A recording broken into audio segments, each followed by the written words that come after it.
Let me know when you're ready, Jesse. Okay, I call to order the July 27, 2022 Special Board of Education meeting and open session workshop. Okay. Just so that I can ground the conversation that we'll have tonight. Tonight we will vote to approve funding a 3% base wage increase. We have heard meeting after meeting.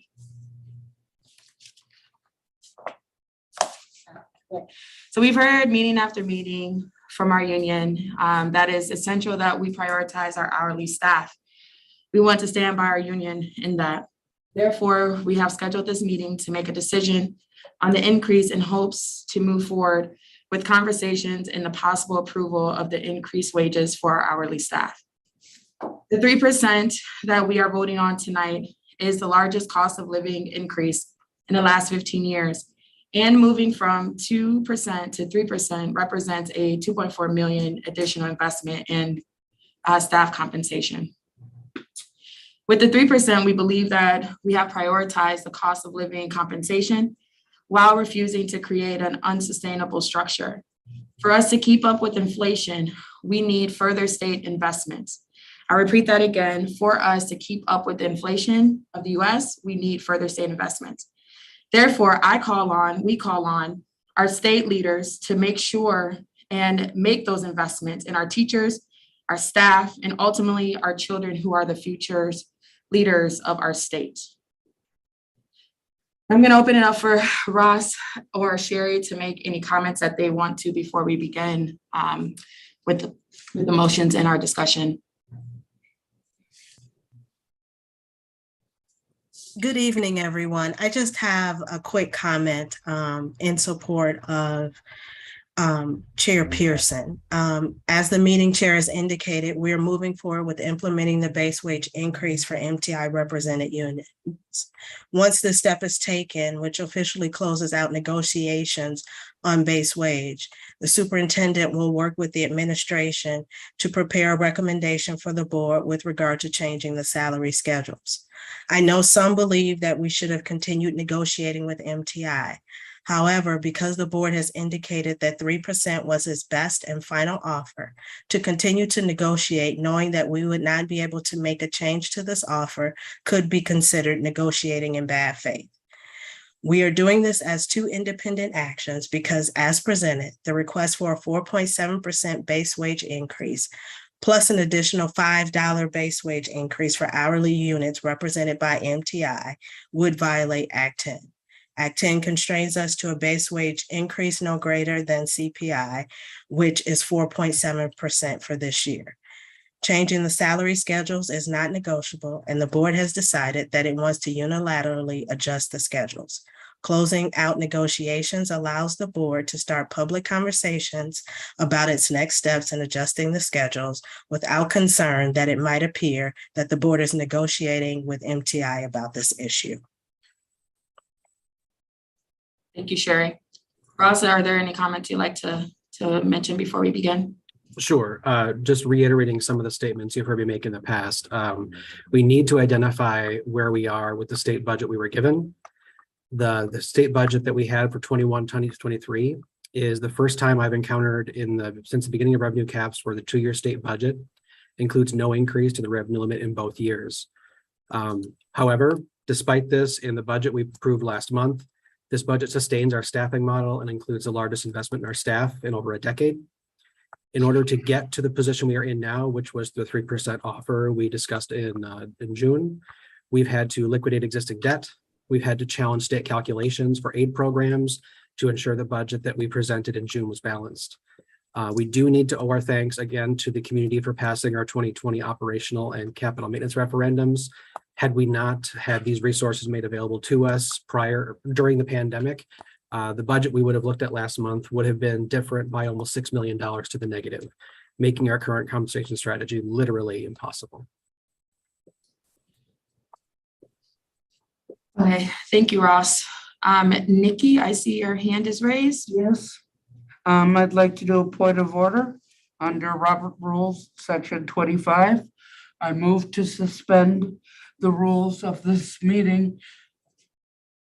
The grounds being that I feel that, one, we need to, actually, I need a second for that, but I would like, would you prefer an explanation or a second You first? can say an explanation.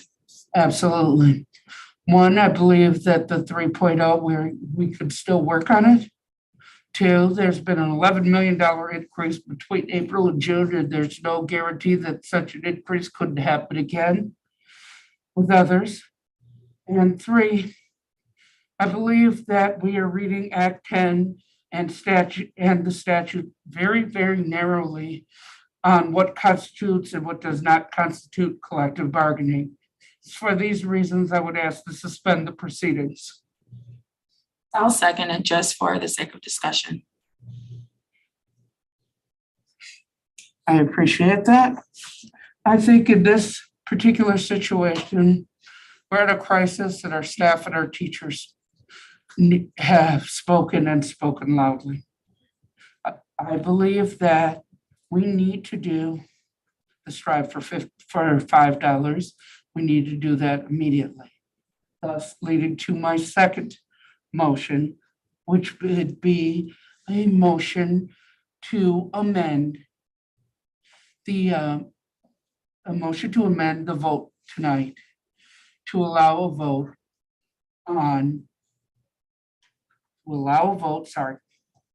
with the maskets, It's all right, take your time. to allow a vote that would raise the wage of our hourly workers by $5 an hour.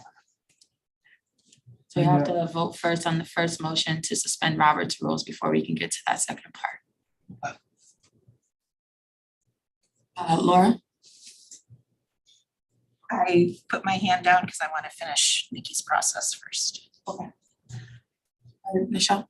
Oh, I just want to clarify. So the motion to suspend the proceedings for tonight, does that mean suspending what was legally noticed? Or our reason being together? I guess I'm not familiar with what. It's suspending the rules, it's not suspending the motion. I could ask to table it as well. What it is saying is that you're asking the rule not to apply under Robert's Rules of Orders and instead replace it in this particular case with, in this particular case, vote solely on the $5 issue, while leaving the other issue up until October. So that way MTI and our board can research absolutely all options regarding the base wage and the 3.0 to see if better can be done. So in essence, what you're saying is you're proposing that we use tonight's meeting to address the hourly wage and postpone or table the vote to confirm the base wage, the 3%, until later.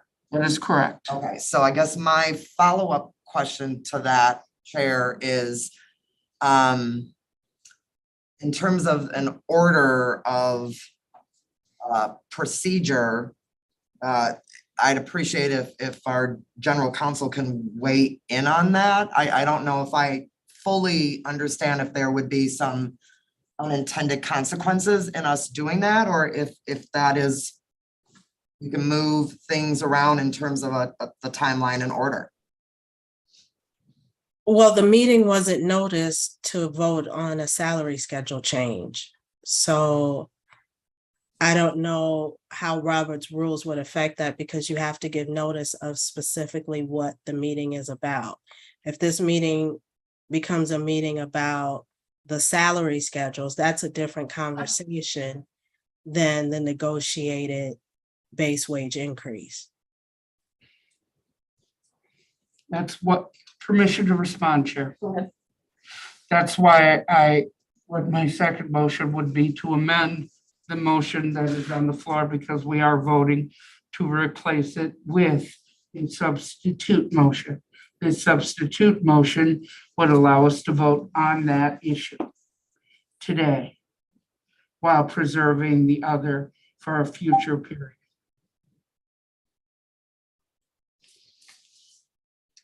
But I don't know how you would have discussion on that because the meeting wasn't noticed for that. I'm assuming you'd have to have some discussion about the salary schedules. You'd need Ross to weigh in on that, and that hasn't been noticed for tonight. So yes, you can amend the motion, but I don't know how you have a conversation about it because that wasn't noticed. Nor do I believe that people are prepared to have that conversation. May I respond, Chair? Go ahead. Additionally, this meeting wasn't noticed 24 hours in advance either.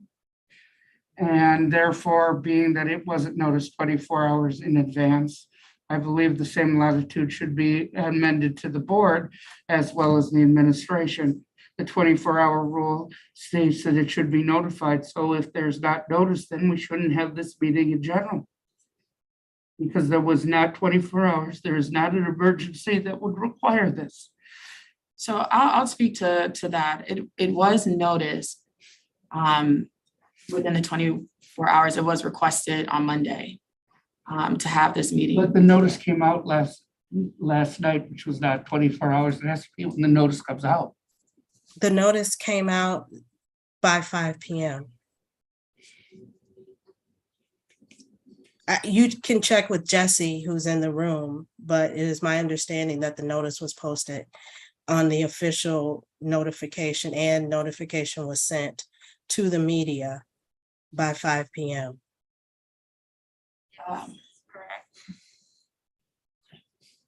Laura? So, Ms. Terrell Webb, my questions are for you as well. Oh, okay. Trying to hop off, but we need you back on. In order to be able to respond to Nikki's motion, I need some clarification on where our legal boundaries are regarding having the conversation about salary schedule and then hourly increase. And so what I'm looking for is so I know I've heard you say in the past that we need to have, and tell me if I'm wrong about this, that the conversation about that with collective bargaining needs to be concluded before we can have the conversation around increasing hourly wage. And my question for you is, does it say that in statute, or is that an interpretation of the statute?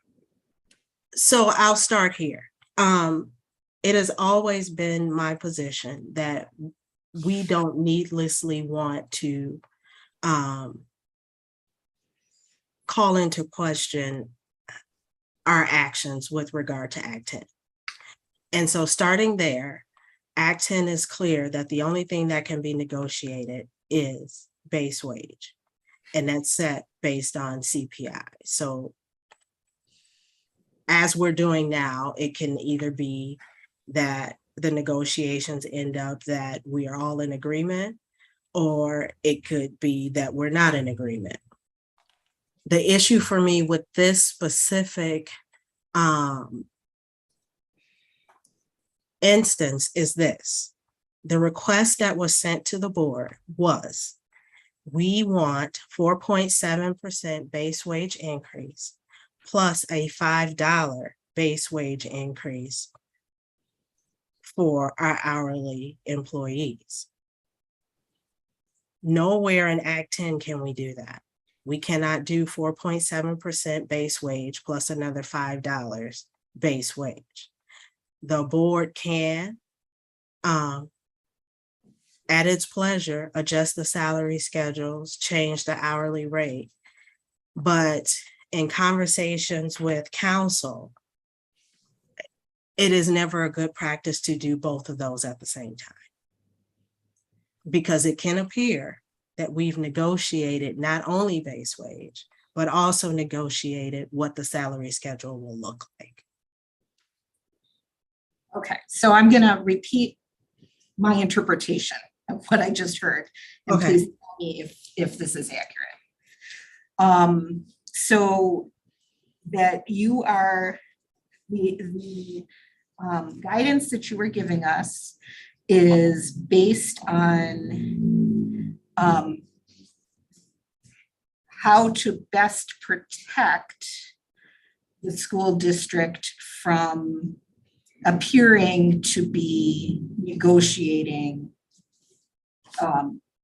the increase of the hourly wage employees. Correct. Okay, so what I didn't hear you say is that while it might not fall under your preferred order of things, what I didn't hear you say was that we can't table the discussion over the budget and in a separate meeting, move on to a conversation around the $5 increase.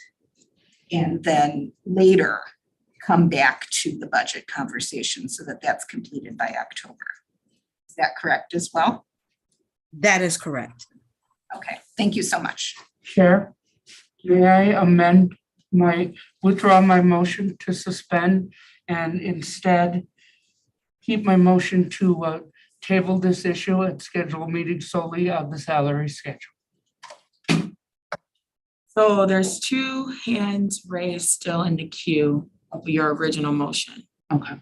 So let's hear from them first. And then if you want to rescind it, then we can rescind it, but then you would have to make a new motion because the one to table it is not technically on the ground until we can finish this first motion. And just to remind everybody with our comments, like right now, the motion on the table is to suspend Robert's rules with the assumption to move forward with these other motions. So right now, if your questions are about those motions that Nikki would like to do, like we can't talk about it necessarily yet. But if it's in reference to her original motion of suspending the Roberts rules and what it might do for those other pieces, just make sure you make that connection. So that's your next line. Okay, so to clarify what I can be asking about, so I can be asking about Nikki's choice of amendments on both the suspension and but can I ask a follow-up question of Sherry on Laura's question, or should I wait on that? If it's in reference to us voting on this motion with Nikki to suspend Robert's rules. Okay, if it's not, so we can go back to that after we settle this. Just write it down so you don't forget it. Yes. I guess my question for Nikki is when you're suggesting that we suspend Robert's rules and replace it with something else, do you have the financial analysis of what it would mean to do a $5 increase for different staff units? Who would be included? And where that money's coming from? I mean, when we passed a budget in June, the preliminary budget, it's balanced. And so anything that we change at this point has to have a balance that's at somewhere. And I don't feel like I have the information that I would need to vote on that sort of spur of the moment, because I had no idea that anyone was going to suggest we talk about that or that was even possible. What I have is what Ross has spoken before. I would have to leave out food service because that would not be balanced. He stated that an increase would be possible with the exception of food service because it would make Fund 50 unstable and therefore would not be able to be done. I can pull it to get more information, however, which may be my best course of action. Yeah, I mean, I'm just suggesting that I like to have written information and be able to analyze it and understand That what makes I'm sense. voting on before I vote on it. So I would not be supporting that. That would make sense. Okay. Vivian? Yeah, thank you so much. I recall in 2019, 2020 fiscal budget, the board actually reopened up negotiations. So that's totally within our power to do so should anything change. I do think it's unlikely anything will change, but everything about education funding in Wisconsin is kind of uncertain. But it is within our power to reopen negotiation should anything change. And then secondly, I do want to, get this ball moving at least so we can begin to act on changing the salary schedule for our per hour workers. And as Board Member Gomez-Schmidt and Vandermillen just alluded to, we have some problem solving to do to ensure that we include every per hour worker in our future actions. So a comment. Thank you. All right. Thank you, Saban. Michelle? I think for me, what I'm hearing is the issue of timing. And I want to just acknowledge the numerous emails that myself and I'm sure fellow board members have been receiving around what conveys a strong signal of trust that the board will come back and address hourly wage. So to me, it's an issue of timing and particularly where we are in the hiring cycle. So I think when board member Simkin was asking Sherry kind of the order or the interpretation of what we can or cannot discuss at this point, I think what I'm still trying to get a better understanding, and if Sherry, you could just repeat this again. Are we able to postpone tonight's conversation, pick it back up, let's say at our operations work group on August 8th, and then move forward with a conversation about our hourly employees? It's more a matter of, I don't want to say reversing the order, but I'm trying to get an understanding of like just timing and order of those decisions. It cannot appear that we're negotiating on the salary schedules. Okay. Thank you. So I'd like to call the question unless you want to rescind your. I will rescind my offer and instead put a motion to table this until actually, if we could do August 15th, I will not be here the 8th. I am in Paris. Otherwise I could try and schedule a link from Paris to vote, one or the other.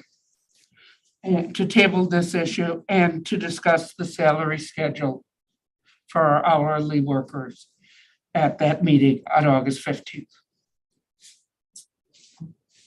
So your motion now is to table this conversation Yes, and move it to August 15th yes, at the operations work group meeting, yes, and then discuss the hourly wage thereafter. yes.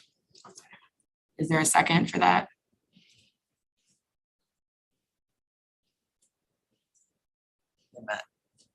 I'm just moving this to August 15th instead of the 8th, so we can discuss everything then instead of tonight. So if I second, does that mean I can say something? Yep. That works. Second for a second question. So I will second it, and then I'm just gonna say, Nikki, I appreciate that you're not gonna be in town on the 8th. I would love to have that motion be two separate pieces rather than all together, because I think we need to move quickly in our discussions. Okay. Chris? So I guess I'm just looking for clarification if we are looking, I think as I understand it, and maybe Sherry or Laura can correct me, you were asking for not to table our discussion and decision on this. You were asking if we could table negotiations and set them aside and address the salary schedule first. Yes. Okay, so I'm trying to figure out what switching our conversation to the 15th of August does for us. You know what I mean? Because Nichelle, I think you were talking about tabling the discussion, right? So. Well, I was just trying to get clear, yeah, on, So I guess, yeah. Should I respond? Yeah, So I think it does a couple of different things. We're seeing staff are asking for us to slow down in this process. And so it is being responsive to that, which doesn't mean that more money is going to show up, but it is being responsive to that request. The second is it's allowing us to move forward with the priority of the hourly wage increases. I guess my question for Sherry is that possible in the process? I'm not understanding, Sherry, you're directing us and saying we need to finish one to do the other. What you're hearing is that a possible step forward for us? And would you recommend it? It is a possible step forward. What I would say is, I don't know, based on how Ross calculates not only the base wage, but also recalculating the schedules. If he's not clear exactly, and he can speak for himself, exactly where we are with the base wage, if he can give a clear calculation of the change in the salary schedules as well. I don't know. I don't do the math part, so. So I'll just add to that sequentially. If we are talking about deviating from the board's final offer at this point, any discussion that would follow regarding change to the salary schedule would change everything we've discussed to this point. So I just want to say caution that procedurally there may be an Act 10 implication as Sherry's outlined, but we need one in place before we can talk about the other. Both are still in flux.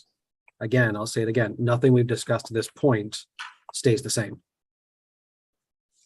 Right, and I think as I understand from what Sabian said, we can reopen negotiation if something about our budget situation drastically changes between now and October. There's nothing that precludes us from doing that. If we move forward to set this and then address the salary schedule next. That is true. We've done that in the past. Okay, thank you. Mhm. Yeah, thank you. Yeah, as I said before, should anything changes, we can reopen it. And delaying action today ultimately delays our ability to act on adjusting the salary schedule for our workers. From we just heard, there is a legal hazard and there is a mathematical difficulty not setting a baseline for Ross, a priority or what have you. So thank you. Nikki? Yes, according to the statute, which I've read, there is no requirement that says we can't do them separately. Sherry openly stated that there's no legal requirement that it violates Act 10 to do it separately or on a different date. Additionally, our hourly workers are the ones, the SEAs are the ones that are emailing us, asking us to slow down. And they're the ones whose salaries are being affected. So based on that, I think that we need to slow down. I'd like to have, if we're truly community-based, which we are, then I think we need to hear from our community. And the teachers are our community. They're one part, the SEAs are one part, the behavioral assistants are one part.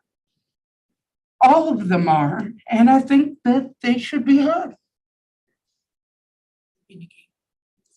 First off, I just want to say that I appreciate everybody that has emailed us for sure, but we have over 3,500 employees in the district and we've received,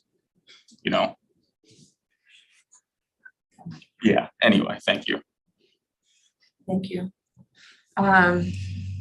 So I mean, my comments are just as they have been.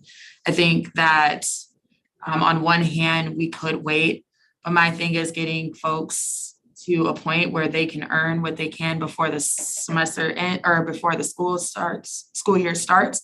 I think it's important to have something, and then we can also at the later date, if we need to, reopen those negotiations thereafter. I am in favor of ensuring that we do get to that point that we can have those conversations and approve something. And I think as a board, we've been pretty committed trying to get as much as we can and try to ensure that everyone is included with every compensation, bonuses, whatever is part of that. I think I personally would like to move forward on the conversation. As Sabian did allude to just now, is that, I mean, I'm hearing from community just across Madison, not just only folks that might be represented by the union, but also folks that might not be. And, you know, I think the responses are varied. And I think as us, we have a responsibility to try to do our best to ensure the best for our staff. And so with that, I'm gonna call, Can we vote on the table? so I was just gonna call the question. So Nikki's motion was to table this conversation until August 15th. And then have the conversation about the hourly wage at the later date, correct? Correct. Okay. And Laura seconded for the sake of discussion. And so I would like to call a roll call vote to vote on this motion with Nikki. And so I will start with Laura. Yes. No. Okay. I vote no. Yes. No. Michelle? I'll go with yes. And I'm not sure if Ali can participate in this, but I believe she would have to recuse herself because this is, I'm gonna recuse myself from this vote. thank you. So it is 3-3, and so the motion fails because it's 3-3. Okay. Okay, going to item 2.1. And I apologize if I'm a little slower on my computer is like very slow right now. I move that the Board of Education approve funding at 3.0% base wage increase for the Madison Teachers, Inc. Educational Support Employees Association, Teachers Unit, and Substitute Unit for the period of July 1st, 2022 through June 30th of 2023. Yes, second. Second. Second, Sabian. Discussion. Now these are where your questions can come in. Go ahead, Nikki. This is more of a comment and a statement than a question on why I'm voting no. Our teachers deserve 4.7, nothing less. Our SEAs deserve to be a cost of living. And I'm sorry, but not having the $5 is shameful, and I'm not willing to settle one, hopefully kick the other down the road. I think that we needed to do that.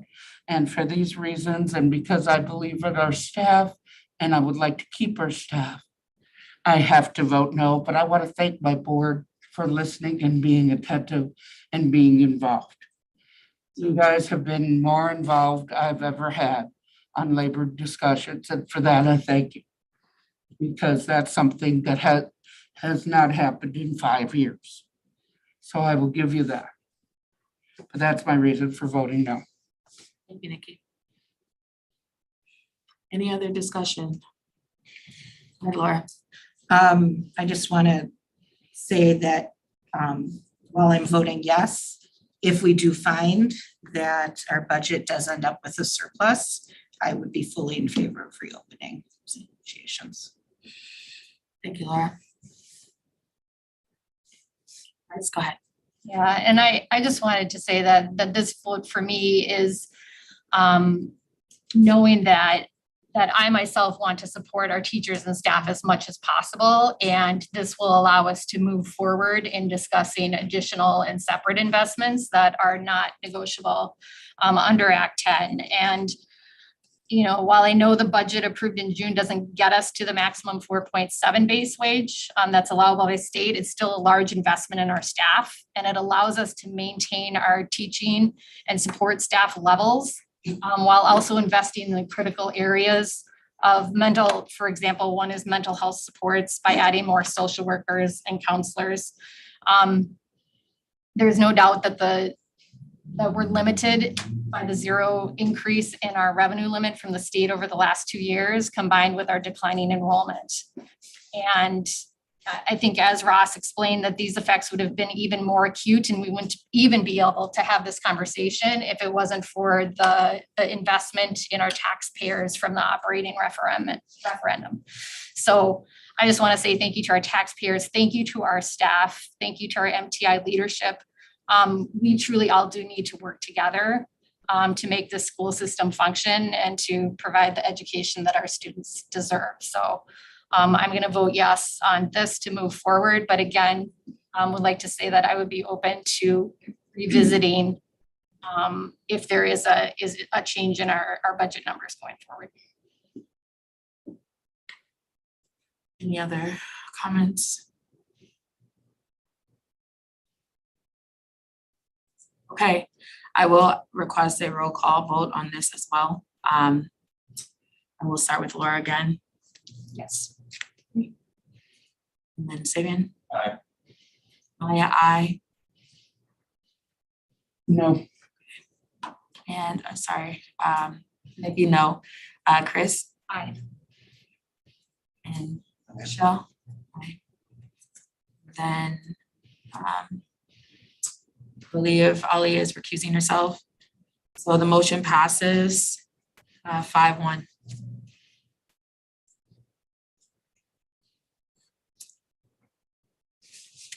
Okay, 3.1 supplemental steps and lanes.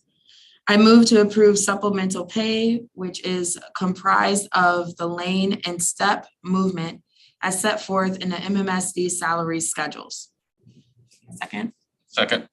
Second, Sabian. Any discussion? Michelle? I would appreciate clarification on why we are voting on this particular motion. Sherry? Typically, we don't, but I was advised that because this would be considered an impasse vote with the board implementing the 3%, we could make it clear that the board was also approving the longevity steps and lanes, because while some say that it is guaranteed by the handbook, to avoid that and take it out of that realm, the board just votes to approve steps and lanes. Generally, it's included when it's not included when the board is in agreement, board and MTI are in agreement and there's no impasse vote. But when there's an impasse vote, as happened a couple years ago, steps and lanes were voted on.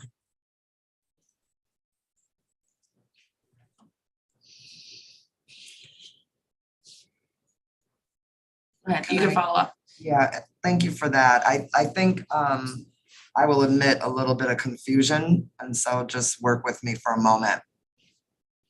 In one instance, salary schedule, which is also part of the handbook, we heard, tonight should not be discussed. I know the meeting wasn't legally noticed to discuss, but that it was, that we need a separate process for that. And then tonight, also in the second motion, we're getting steps and lanes. So I think for me, it just seems confusing. It's part of the, it's actually, it was included in the budget when the board voted on the budget, the 3% in for the regular staff, the steps and lanes were included. Generally, as I said, when there is not an impasse vote, we don't include it. But because in most instances for this board, it's automatically included because there was an impasse vote, just being abundantly clear that that is being included this time.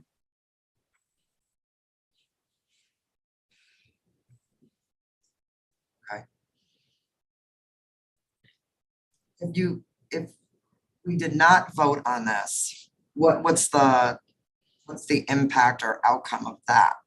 Because wouldn't the steps and lanes, didn't we already kind of accept those when we did the June preliminary budget vote?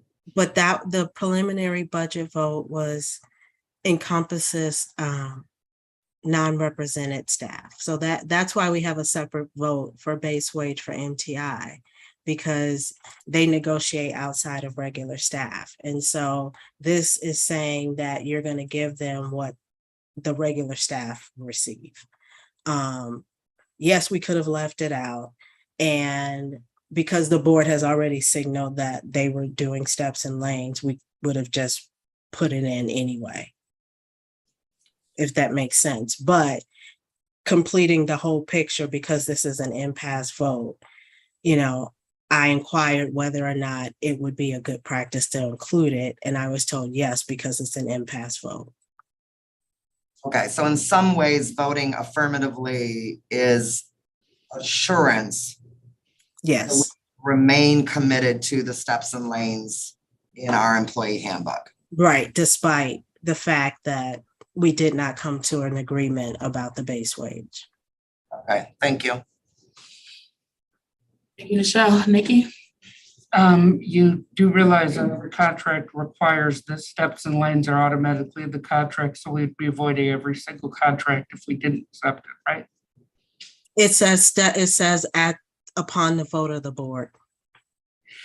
According to the handbook, I'm not sure that says that. For some reason, I thought steps and lanes were considered separate and we're a handbook entity. Maybe I'm wrong.